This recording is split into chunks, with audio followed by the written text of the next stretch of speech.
Hello again. I'm afraid the Scottish summer is somewhat on hold over the next few days as unsettled weather is set to dominate the week ahead. Cool and showery largely sums it up. There will be some sunshine around as well. And at least at first, the wind's quite notable as well. So we can see the reason for this unsettled spell of weather, with low pressure dominating the weather around the UK and northwest Europe. One centre pushes to the north of Scotland, quite a lot of isobars around this, so that's the windy spell for early in the week. And as that fills, so another area of low pressure comes up from the south. So it's showers, occasionally longer spells of rain, a bit of brightness in between. With the winds coming in from the west or northwest, those temperatures never any great shakes. So the heaviest rain from this morning is now across the far north of Scotland to Orkney and Shetland, seeing quite a wet afternoon. Elsewhere, the rain rather more fragmented, a few drier interludes and perhaps the odd bit of brightness down towards the far southwest. In any sunshine, yes, the temperature's not feeling too bad, 16 or 17 degrees not out of the question, but I think where it stays quite wet, certainly a rather cool feel and certainly quite chilly for the far north of Scotland.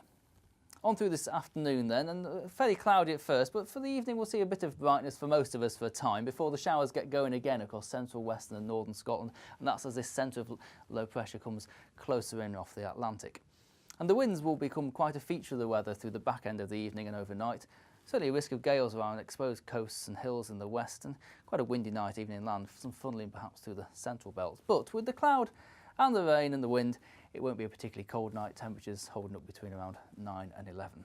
So it's a blustery start to the new working week. For some of us, quite a wet start as well. Some further showers rattling in from the west on these strong southwesterly winds. Quite a lot of cloud, generally speaking, across Scotland throughout Monday. I think if you see some sunshine, consider yourself to be quite lucky. Probably sheltered eastern parts of Aberdeenshire, maybe Fife for the Lothians, stand the best chance of seeing a few glimmers of sunshine. Always the most frequent showers out towards the west, where it will stay quite windy throughout much of the day. And temperatures, well, will reflect the rather drab conditions, with temperature typically in the mid-teens, but I think feeling quite cool where we don't see much in the way of sunshine. Now, as we move on through into Tuesday, the unsettled spell of weather will continue with fairly wet weather potentially coming up into southern Scotland later in the day. Elsewhere, perhaps a drier interlude, perhaps northern Scotland seeing a better day on Tuesday compared to what we see on Monday. That's your forecast. Take care.